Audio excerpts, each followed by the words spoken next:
So I thought we'd do a garden update before we go away to the UK. So this is the compost bin, which has been collecting compost.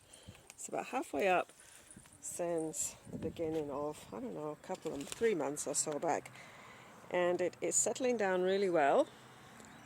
Probably needs a cover on it if it gets so much more rain. But I think some of the stuff down the bottom there is looking like it's supposed to. I keep filling it up and it keeps falling down. So we've had so much rain recently, the grass is like a hay paddock again. The 3-month-old layer hen replacements are growing really big, and they are thinking that they should have a bigger space. We'll work on that when we get back. I think they're hungry. I think they missed out on breakfast this morning. Dish looks empty. So let's have a look what we've got over here. Strawberries are gone to sleep, as strawberries do at this time of year. We had a few that never quite made the ripening. Look, down here, somebody's eating them. I'll take them off, see what the dogs want to do. So they keep popping out a new strawberry. Look at that. Somebody's having a good feed on that one. Got some friends inside, can you see? Give those to the hens, they can eat the slugs as well. So we share our strawberries with the slugs, but we'll give these to the hens. Hang on, let me do. Wait a minute, don't take my fingers off. Okay, so strawberries are popular. There you go. So they like those. So we've got a few others coming through. But I think as far as humans concerned, we've given up on the strawberries this season. They've done really well. The peas, this is the pea forest, which is starting to give us some pea pods. Look, we've got some pea pods coming. Some nice ones coming. And yeah, so the people are going to house sit our house. It's very muddy there. And of course we've got our friends again helping themselves to things. But we're going to have a heap of peas, I think, coming through on those fairly soon. I replanted some brassica and gave the slugs a bit more dinner. It's a bit of a nuisance. Everything's not terribly happy in the baths at the moment. We've got, I'll have to do an investigation where these slugs are hanging out. The onions in there.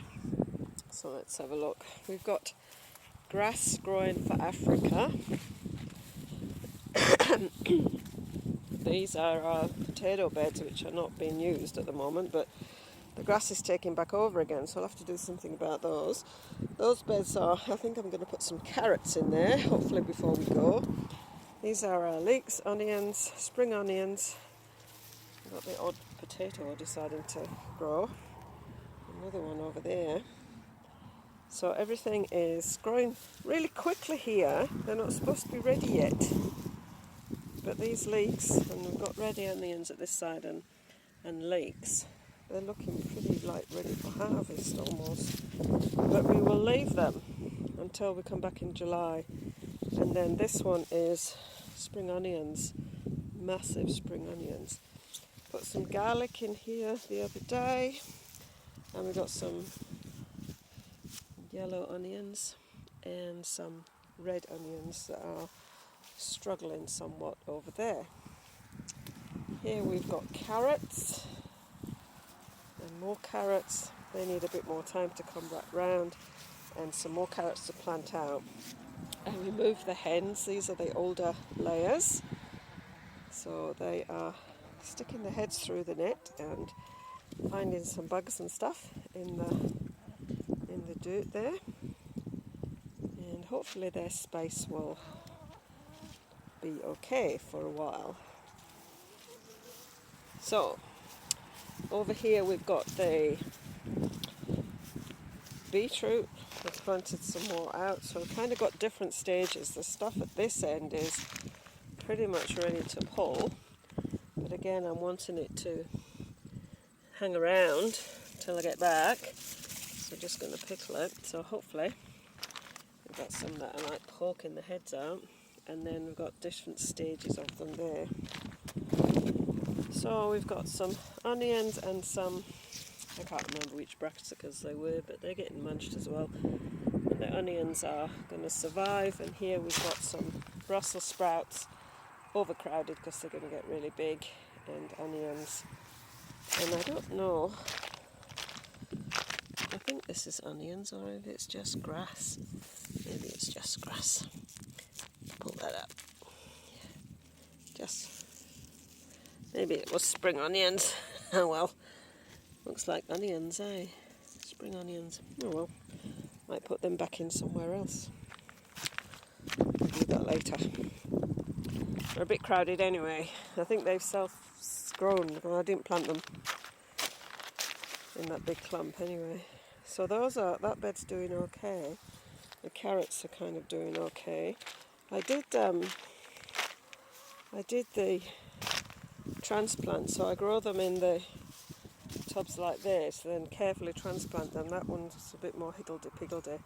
They have a bit of an issue to start with, like they go a bit sort of brown, but then they come back again. So this lot looked just like that bed, just like that bed, and now it's growing quite nicely.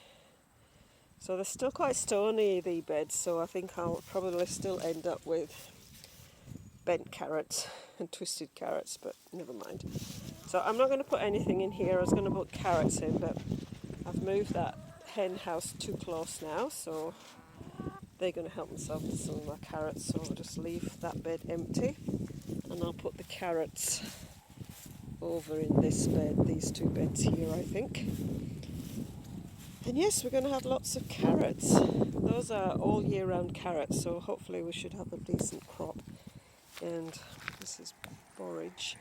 One more random. You see, that's what happens to my onions. There's a dog runs straight across and cats run straight across. So we need to rethink how this has worked.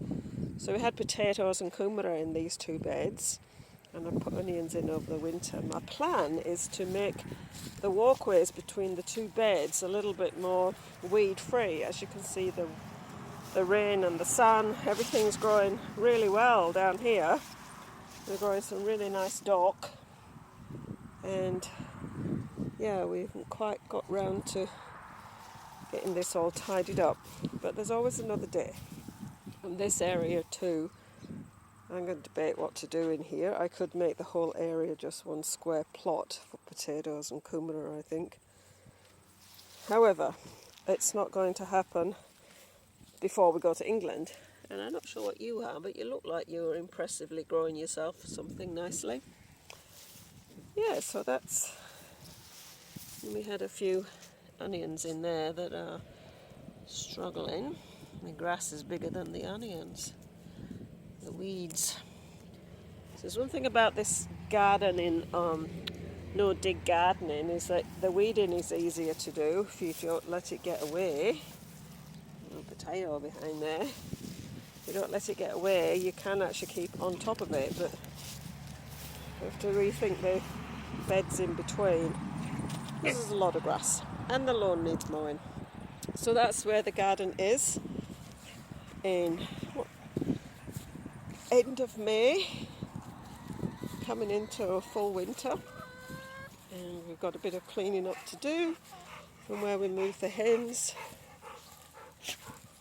Hopefully we can get some of that cleaned up before we go. And I think breakfast got missed this morning. Yeah, breakfast got missed. I have to go and talk to the man who provides the breakfast and say everybody's complaining they didn't get breakfast this morning. So that's the garden update. And the apple trees are not doing very much. I suppose you can expect them not to do very much in their first year. We'll see what happens next year. So, a month's time, in July when we get back home, I'll do a garden update and we'll see what's happened since we left. Oh, just one quickly, just go and show you my loofahs, because they are doing their thing. plant's starting to die off, so we've got to kind of wait for this to die off and everything goes brown, and then we get a sponge behind the loofah. So here's the loofahs. That one's starting to die off. That one's still quite green. And we've got 3 down there. 1, 2, 3. And we've got 1 there, 1 there, and 1 there. So that's 1, 2, 3, 4, 5, 6, 7, 8. We've got 9. They're not very big. But anyway, that's our first foray into growing loofahs. And as you can see, we've got lots of nibbly things. We'll see how everything goes. We had one here, but he gave up the ghost. He gave up the ghost. We'll see. You can sort of start to see the spongy bit forming. But that's the loofahs, and we've got the borage and some weeds. See you later.